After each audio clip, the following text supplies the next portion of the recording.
de philosophie, et qui va nous donner, on va dire, sa vision sur l'éducation à domicile, sur le télépériscolaire, et aussi sur le rôle majeur des profs à distance et le rôle majeur des parents qui, on va dire, comment suppléer au rôle des professeurs dans l'éducation nationale. Bonsoir, monsieur Jean-Michel Lucas, vous allez bien? Très très bien, très très bien. Et ce soir, alors, juste pour rappeler quelques chiffres. À ce jour, en local, plus de 334 cas confirmés à ce jour. On a cette chance qu'il n'y a pas de décès à déplorer. Même on a eu un cas à l'étang salé de monsieur Waro qui, on va dire, son état de santé s'améliore. On souhaite bon courage à sa famille et à lui-même. Le nombre de cas augmente au niveau des autochtones. Mais bon, là, il faut rester à l'écoute de l'actualité, bien suivre ce qui se passe, et on va dire que l'augmentation se fait moins forte depuis quelques jours, grâce aussi à un confinement qui est au préalable à 90% respecté pour certains. Donc, restons dans cette ligne de conduite, respectons le confinement sur les règles rudimentaires, ne pas sortir pour rien, bien se laver les mains, et aussi ne pas fréquenter des lieux avec beaucoup de public. Si vous allez faire les courses, respecter la distance de 1 mètre. Donc, si on respecte tout cela, on va pouvoir pallier, on va dire, à l'expansion, on va dire, de cette pandémie. Je tiens aussi à remercier, alors cette semaine, ce qui était magnifique, c'est de se dire qu'on a eu beaucoup d'appels. En l'occurrence, nous, on est à l'étang salé, donc on a reçu beaucoup d'appels de l'étang salé. Bon, même pour quelques personnes de Saint-Louis qui se reconnaîtront qu'on a orienté vers le CCAS de Saint-Louis. Mais à l'étang salé, on remercie tous ces gens qui ont pu nous joindre et qui nous ont appelés pour avoir quelques renseignements, pour les orienter directement vers le CCAS qui, grâce au département aujourd'hui, permet à ces personnes qui sont dans le besoin d'avoir un colis alimentaire. On remercie le département dans ses actions, et aussi aux ouvriers, aux employés du CCAS qui œuvrent chaque jour à distribuer ces colis alimentaires. On dit merci aussi sur cette structure qui a été mise en place par le département. Donc, on reste sur notre ligne de conduite, on essaye au maximum de respecter ce confinement pour avoir des jours meilleurs d'ici, on va dire, espérons, dans les 15-20 prochains jours. On espère arrêter avec tout cela, bon, à la mi-mai, on espère retrouver une activité normale. Et comme vous l'avez pu voir, durant cette semaine de confinement encore, on a parlé beaucoup d'éducation, d'où j'ai tenu en fait à ce que ce soir, monsieur Lucas intervienne sur ce point-là. Dans sa globalité, on va dire qu'il y a beaucoup de profs, de professeurs et d'enseignants, et je tiens à parler de l'enseignante de ma fille, qui a su, grâce aux médias Internet, par mail aussi, nous donner des activités pour nos enfants, sur les petites écoles. Sur les petites écoles, elle se reconnaîtra aussi. Ce que je trouve plus ou moins bien, si on assure un suivi, nous, en tant que parents, derrière, dans cette pédagogie qu'on essaie de faire suivre, mais on n'est pas là pour suppléer aux profs, on essaie de faire à notre manière à nous, et aussi de donner l'éducation la meilleure grâce, on va dire, au télétravail qui est imposé à nos professeurs. Je tiens à rappeler, alors il faut bien comprendre, un chiffre qu'on regarde tous les jours, mais autant sur la santé, mais sur l'éducation. Je vous rappelle que le budget de dépenses de l'éducation nationale est de 53 milliards d'euros en France. 53 milliards d'euros, c'est le système le plus cher d'Europe et le plus cher du monde. Premier budget de l'État. Alors 53 milliards d'euros, comme je vous ai parlé la dernière fois sur la façon des diplômes, on a cette obligation de résultat dans l'éducation, plus de 80% ont le bac aujourd'hui. Donc ce qui entraîne, on va dire, comme j'ai parlé la semaine dernière, on va dire une inflation de diplômes et une dévalorisation des premiers diplômes tels que le bac à ce jour. J'ai discuté avec plusieurs professeurs durant cette semaine afin de préparer ce live, et après avoir discuté à 3 ou 4 professeurs et enseignants, on me dit de dire cette phrase-là ce soir, on va dire qu'un professeur doit être formé tout au long de sa vie. À ce jour, beaucoup sont dépassés par les outils, les méthodes, modernité, Internet, et face à une situation de crise exceptionnelle, comment faire pour ces personnes-là? Comment vont-ils pouvoir assurer des cours si eux-mêmes sont à la ramasse au niveau de ces outils Internet et modernité? Je vous rappelle que 53 milliards d'euros sont investis dans le budget de l'éducation. Et j'ai juste à vous interpeller sur deux exemples. Des exemples flagrants. À La Réunion, on constate, c'était M. Lucas, ici on est en train de discuter ça, plus de 100 000 illettrés. 100 000 illettrés pour une population, voilà, plus de 800 000 habitants. 100 000 illettrés avec un budget voué à l'éducation de 53 milliards d'euros. Si on prend la population des Seychelles, où 2% d'illettrisme, bon, c'est moins forte, l'enfant, quand il sort de sa scolarité, il parle français, créole séchellois, et il parle anglais.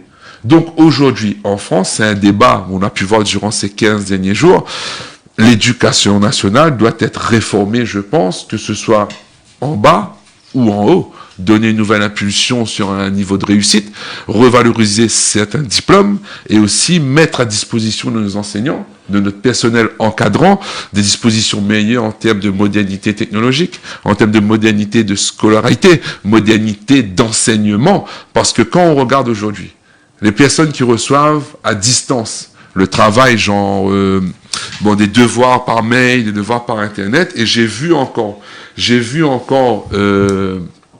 un article passé, on va distribuer des tablettes pour ceux qui n'ont pas accès à Internet ou autre. Bon, à La Réunion, on reste quand même cette fracture de nouvelles technologies. On se dit que toutes les familles sont équipées en Internet, mais est-ce que pour certaines catégories de la population, tout le monde a un usage quand même assez professionnel ou éducatif de cet outil-là?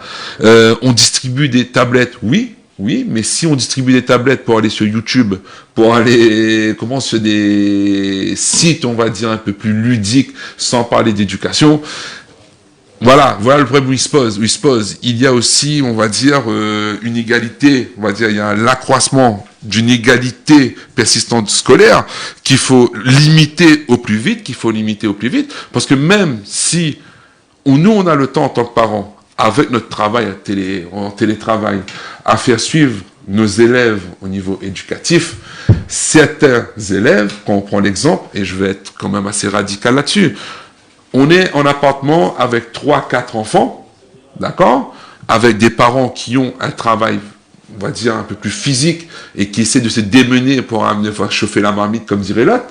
Et on va dire que l'éducation se passe un peu plus difficilement et on prend la villa avec plusieurs pièces, avec 2 enfants qui ont tous les outils modernes, pour pouvoir pallier à ce manque de scolarité qu'il y a eu pendant ces 15 derniers jours. Voilà la différence où elle se fait. Aujourd'hui, on ne peut pas suppléer aux profs, donc trouver une solution meilleure, un engagement un peu plus soutenu de nos professeurs, qui pourrait, on va dire, comme on a pu écouter sur l'actualité récemment, de pouvoir aller vers ces personnes-là, utiliser les moyens postaux, oui, mais envoyer des devoirs par la poste qui arrivent chez certaines personnes et qui vont mettre ça sur la table, ne pas utiliser, le support papier n'est plus un support quand même assez... c'est plus un support qui attire. Ce n'est plus un support qui attire. Alors, dans tout cela, je vous ai plus ou moins résumé ce que les professeurs m'ont dit. Et même si les moyens modernes ne manquent pas, M. Lucas, ce soir, il va vous expliquer, lui, son point de vue. Il va expliquer ce point de vue. Quand je regarde à droite, je vous rappelle qu'il est chez lui, moi je regarde l'écran pour pouvoir le voir. Bonsoir, M. Lucas, je vous laisse la parole. Bonsoir, monsieur. Voilà, donc, bonsoir vous tous, vous toutes. Bon, moi, j'aurais un point de vue peut-être un peu plus sombre que celui de M. Machuaro, sur l'éducation à La Réunion en particulier. Comme il vous a rappelé, donc, je suis un ancien enseignant en philosophie.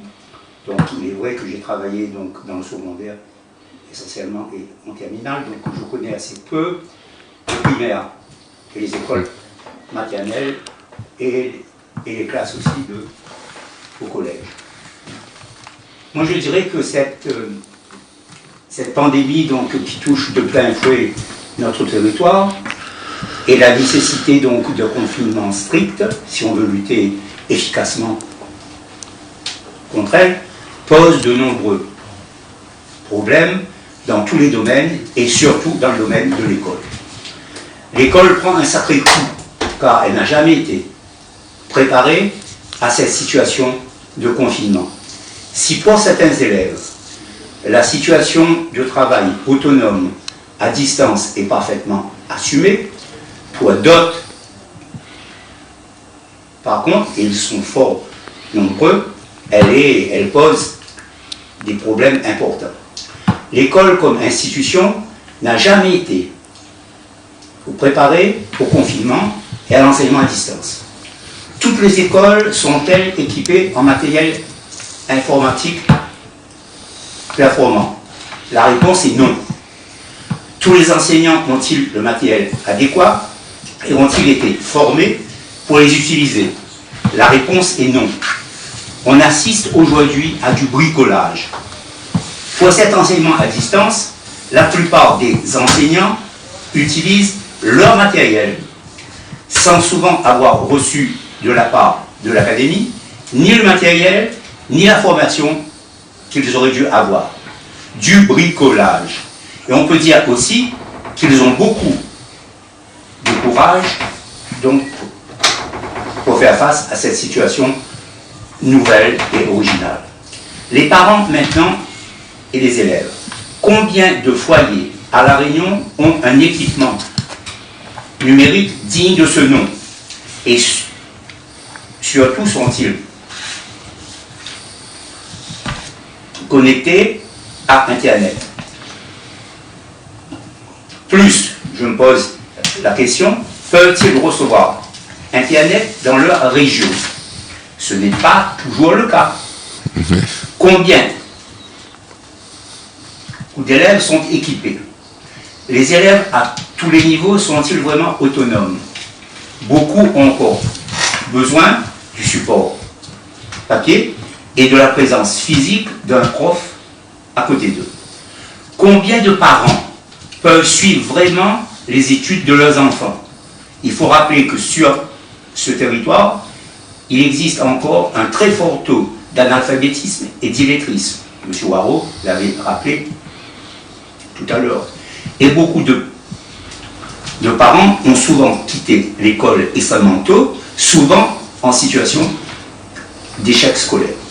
De plus, être professeur, c'est un métier, et cela s'apprend comme tous les autres métiers. L'école n'est pas seulement une garderie, mais un lieu d'apprentissage. Tout cela n'est pas évident. Demander à un parent de se transformer en prof, c'est pas facile. En tout cas, félicitons les parents et les profs pour leur dévouement dans cette période dure pour tous. Quelques conseils peut-être aux parents. Et je terminerai là-dessus. D'abord, restez en contact avec l'école et le professeur par téléphone et suivez ses conseils.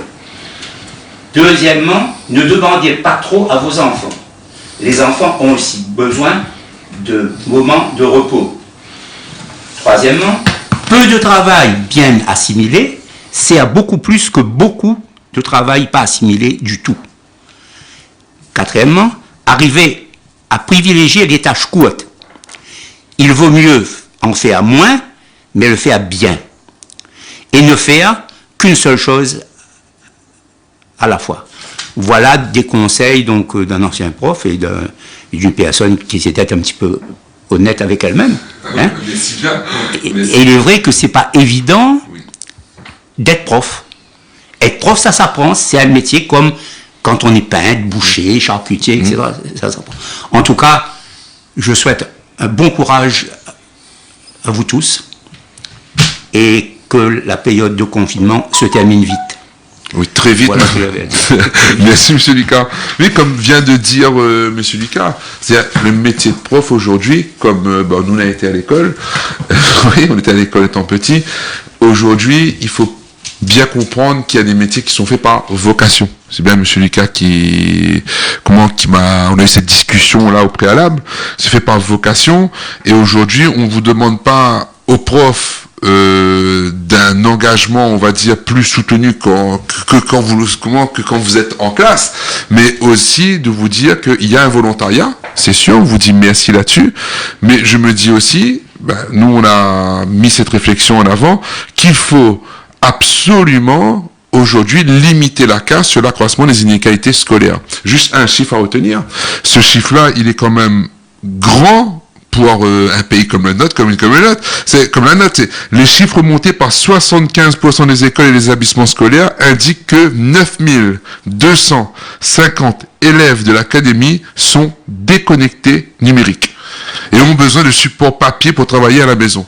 Ce qui est, on va dire, en 2020, plus concevable, avec quand même 53 milliards d'euros investis. Je pense que, comme je l'ai dit durant ces derniers mois, l'optimisation des coûts est obligatoire. L'optimisation des coûts a de bonnes fins, c'est-à-dire donner des tablettes, oui, mais pour en faire quoi? Et avoir un suivi rigoureux derrière, oui, mais donner des tablettes parce qu'il faut donner des tablettes, on va dire qu'à ce jour, grâce à la consommation de masse, comme j'ai l'habitude de dire, consommation de masse, pratiquement tous les ménages sont équipés aujourd'hui d'un écran d'ordinateur, d'une tablette numérique, mais aujourd'hui, il faut vraiment aller sur le vrai problème, comment assurer la pédagogie de nos enfants durant ce confinement.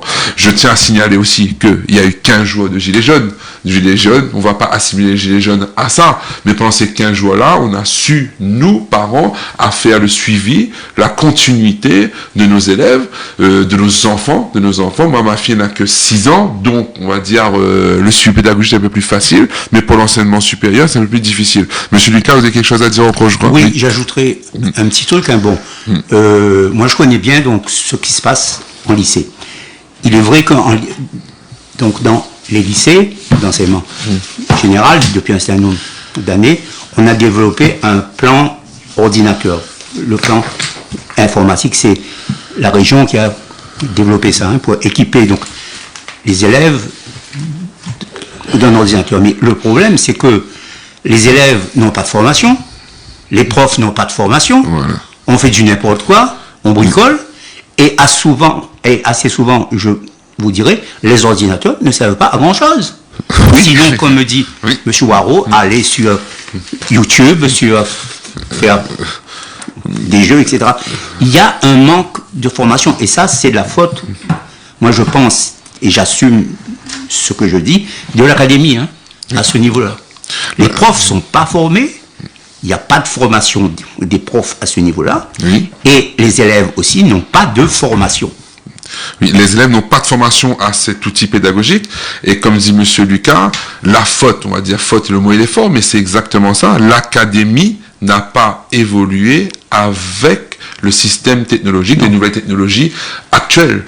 À ce jour, un confinement pareil, dû à une crise sanitaire, on se retrouve aujourd'hui à faire du colmatage d'éducation, à donner, on va dire, des devoirs par mail, à donner des instructions via lien WhatsApp, via des petites mini-vidéos YouTube. C'est bien, on a dit, on va rester sur ce côté positif où on retrouve l'engagement de nos professeurs. Et je tenais à féliciter, moi, quelqu'un en particulier, c'est Natacha Bénard, qui a mis en place un système D dans le GIR du 6 avril 2020. Elle est prof de sport et professeure de judo, qui donne à ses élèves des cours à distance. Je ne sais pas si vous avez vu, je vais mettre là. Voilà, si vous voyez bien. Bon, elle habite à Étang-Salé, elle a su, utiliser les moyens du bord, en mettant en place ses cours à distance de judo, en donnant aussi une pédagogie, on va dire, grâce aux nouvelles technologies, Internet, via Internet, via, on va dire, les réseaux sociaux, et aussi via divers logiciels de partage de vidéos ou autres. Aujourd'hui, les profs se mobilisent, les bénévoles se mobilisent, mais je tenais à dire une seule chose aux parents.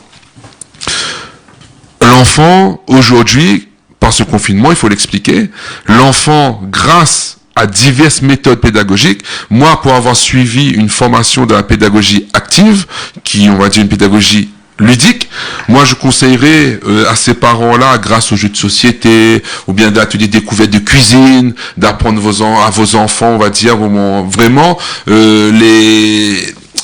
les incorporer en fait dans les activités du quotidien qui permettront à l'enfant de s'ouvrir un peu plus sur les activités diverses de la maison. Par exemple, faire de la cuisine comme moi je fais ma fille quand je fais des crêpes, on va dire, ma fille a que 6 ans en même temps, mais les apprendre via le ludique, via les jeux de société, on va dire, pour certains qui ont Trivial Pursuit ou autre, aller plus dans ce côté-là et limiter le temps horaire, on va dire, sur l'éducation propre. Vous n'êtes pas prof, vous n'avez pas la pédagogie, comme disait M. Lucas tout à l'heure. Être prof, ça s'apprend dès son entrée dans la profession, mais ça s'apprend tout au long de sa vie. Être prof, on va dire, c'est inné. C'est même pas inné, c'est une vocation. Une vocation, même si certains le font par professionnalisation de cet emploi-là. Mais aujourd'hui, s'il y a une vocation, ben, nous, parents, aujourd'hui, on doit écouter les consignes qu'ils nous donnent et aussi assurer la pédagogie de nos enfants sur les 10, 15, 20 prochains jours pour limiter l'accroissement des inégalités scolaires. Parce que, il faut le dire, comme disait Monsieur Lucas, certaines familles n'ont pas accès à tous ces moyens. Certaines familles ont accès mais ne savent pas l'utiliser. Donc aujourd'hui, si on ne veut plus créer de fossé social dans les 10, 15, 20 prochaines années, j'exagère peut-être, excusez-moi, mais aujourd'hui, il faut limiter cet accroissement des d'inégalités. Et si on fait ce live ce soir sur l'éducation des enfants, c'est une priorité à ce jour. On en parle tous les jours. On veut même passer le baccalauréat, je ne sais pas si je me trompe, sur un contrôle continu, ce qui pourrait être préférable là sur les prochaines années. Oui, sur le brevet du collège, des collèges aussi. Donc, si cette pandémie permet aujourd'hui à l'académie de se réveiller, de prendre conscience qu'il y a une obligation de réforme dans l'éducation nationale, pourquoi pas? Mais aujourd'hui, je demande à tout le monde de se responsabiliser. Les parents, je sais que c'est très difficile pour certains parents qui ont 3, 4 enfants, qui vivent en appartement confiné, d'assurer le suivi. Pour d'autres, non. Mais je vous demande aujourd'hui, 1 à 2 heures par jour, vraiment, de se concentrer sur l'activité de l'enfant pour pas qu'il y ait, on va dire, un décalage complet avec les enfants qui ont pu suivre une scolarité un peu plus soutenue depuis ces 15 derniers jours. Oui. Je dirais même plus qu'on est en train dans l'urgence, hein, on est en train d'inventer une nouvelle école. Une nouvelle école en mettant peut-être un petit peu de côté tous ces boulets qu'on est arrivé à traîner jusqu'à maintenant. Et tu parlais donc de ce bac en contrôle continu. Oui. Moi j'étais prof pendant longtemps et je préparais au bac en philosophie en particulier. Le bac actuel est devenu, il faut être sérieux, une rigolade. Oui, oh oui. Une rigolade. Oui. Le contrôle continu serait pour les élèves beaucoup plus intéressant à ce niveau-là. Parce que le problème, c'est qu'on donne le bac à n'importe qui, parce qu'il faut 90% de marmailles qui réussissent au baccalauréat. Et ces marmailles-là, quand ils arrivent à la fac, parce qu'ils vont à la faculté, ils se cassent la gueule. Oui, la plupart, et oui, le taux de réussite est très fort au bac, mais le taux de réussite à la fac est moindre. Moi, pour avoir été à la fac, j'ai constaté, on va dire, le volume d'élèves dans un amphi à 250 voire 300 personnes. Le taux de réussite, ça fait entonnoir, le taux de réussite est très faible. Je n'ai pas le chiffre en tête. Et qu'on parle de contrôle continu, oui, moi je serais favorable à ça. Et je veux interpeller aussi sur le bac professionnel. Aujourd'hui, on demande à des enfants, faut dire enfants de 15-16 ans, d'incorporer le BEP, qui a été mixé au BEP CAP en bac professionnel. Ils n'ont que 15-16 ans. Comment une entreprise aujourd'hui peut prendre aujourd'hui sous tutelle, c'est-à-dire en stage, ces jeunes enfants qui n'ont aucune expérience professionnelle, oui, parce qu'ils n'ont jamais travaillé, mais qui n'ont aucune responsabilité aujourd'hui dans leurs faits et gestes dans une entreprise. C'est-à-dire aujourd'hui, la réforme doit se passer à tous les niveaux, que ce soit social, économique ou politique ou autre, mais comme dit M. Lucas, le baccalauréat, plus de 80% de taux de réussite. Regardons nos chômeurs, regardons la strate sociale de la France, regardons aussi et décomposons aussi la population chômeur. On se retrouve aujourd'hui avec beaucoup plus de diplômés au chômage qu'il y a, on va dire, 30 ou 40 ans. Oui, oui. Voilà, c'est ce qui, on va dire, voilà, c'est le point noir. Oui, 80% de taux de réussite au bac, oui, mais aujourd'hui, le bac, il est dévalorisé. Il n'y a qu'à voir les reportages qu'on fait, on va dire qu'on annonce les résultats. Quand on interroge certains élèves peuvent à peine parler, peuvent à peine s'exprimer. Ouais, ouais. Voilà, je dirais même plus, moi je suis en contact avec des profs à l'université, hein. C'est incroyable que des étudiants qui sont en Master 2, hein, donc Master 2 quand même, oui. Déjà à un niveau, qui ne sont pas autonomes, oui. sont des marmailles, et qui n'arrivent pas à écrire correctement. Là, il y a un problème. Il y a un gros problème. Là, il y a une faillite, à mon avis, moi, j'assume ça. Je pense qu'à La Réunion, il y a une faillite de l'éducation à ce niveau-là. Je vous rejoins totalement là-dessus. Pas peut-être avec des mots forts, mais vous avez une expérience plus soutenue que moi, voire une plus grande expérience que moi là-dedans. Oui, effectivement, monsieur Lucas, j'ai consulté, moi, de mon côté, les profs avec qui j'étais à la fac et autres. On va dire, le niveau sur papier, il a augmenté, mais le niveau de l'élève proprement dit, il a baissé. Oui. On regarde pendant les examens. Aujourd'hui, on regarde même plus les fautes d'orthographe, sauf dans certaines sections littéraires ou autres. Mais quand on regarde une section telle que AES, MES maintenant, moi j'étais en AES, on regarde même plus la manière de disserter de l'enfant. On regarde plus, on va dire, le contenu du devoir, mais on regarde pas aujourd'hui sa manière de s'exprimer. Ce qui on va dire un peu malheureux quand on regarde aussi le budget investi dans l'éducation aujourd'hui. C'est un budget, on va dire, qui est bien, contrairement à d'autres pays, mais qui cache, on va dire, c'est un point noir qui, on va dire, quand on met le doigt dessus, ça fait un peu mal. Ça fait un peu mal et on retrouve le taux d'échec non plus au niveau scolaire, mais le taux d'échec au niveau professionnel. Et ce taux d'échec, on le retrouve à la fac, et voilà. Ben, beaucoup d'esbroufs. Moi, la question que je me pose, on parle de système éducatif à Réunion performant, etc. Mais quand on regarde les chiffres, combien de personnes quittent le système scolaire sans avoir rien eu, en état d'échec scolaire. Déjà, ceux qui arrivent à avoir un bac ou un bac professionnel, etc., sont déjà ultra minoritaires par rapport à ceux qui entrent à l'école en primaire, quoi. Hein? Oui, effectivement. Donc, il y a un problème à ce niveau-là. Il faut rectifier le tir. Maintenant, il faut reprendre, on va dire, non pas la pédagogie, mais la manière de fonctionner, et reprendre les modèles qui marchent plus ou moins. Il y a le modèle américain qui semble bien marcher, sur la réussite professionnelle et aussi réussite au niveau des études. Il y a un exemple que je voulais donner, que je donne toujours. Vous imaginez que nous, en tant qu'élèves des années issus de la génération 80-85, on a fait de l'anglais pendant plus de 15 ans. 15 ans au niveau études, et la majorité ne savent pas parler anglais. Alors le problème, il est où? Le problème, c'est, on a un enfant qui suit un parcours scolaire, on va dire, général, école primaire, on va dire collège, lycée, et on se retrouve après le lycée, à la fin du bac, avec pratiquement même pas 1%, voire 0% qui parle anglais. Et pourtant, on apprend l'anglais tous les jours. Ouais. Donc c'est peut-être le système éducatif qui n'est pas propice à l'apprentissage d'une nouvelle langue, mais on va dire qu'il y a à faire et à refaire. Mais bon, après, on va pas refaire le monde, mais juste ce soir donner des informations un peu plus importantes. Je dirais même plus que même, vous parlez de l'anglais, mais combien de personnes à La Réunion ils causent bien français? N'a pas beaucoup. Déjà. La langue de Molière est très difficile. Où l'a pris, je te donne un exemple intéressant, les Seychelles, petite île peuplée de créole, une partie de l'enseignement se fait en créole, il y a aux Seychelles 2% d'illettrés. 2% d'illettrés. Voilà. Nous tient la leçon, hein. Non, mais nous tient la leçon. 2% d'illettrés pour un budget moindre. Un budget moindre, et l'enfant à fin de scolarité parle 3 langues. Bon, créole c'est chez Loire qu'on va mettre à part, mais français et anglais. Même le français, bon, j'ai bien 35 ans, j'essaie, on va dire, de parler le mieux que je peux, on va dire, mais j'ai une bonne souche créole, ben on est créole, on essaye de parler au maximum, ben il faut lire, moi je conseille aux enfants qui suivent des études supérieures de lire, d'arrêter aussi avec les tablettes, de prendre de bons livres. Il y a de très bons livres qui sont axés via des e-books. Sur e-book, si vous aimez pas le format papier, mais sur tablette, il y a des livres qu'on peut télécharger. On peut relire certaines histoires. Après, on peut regarder les films.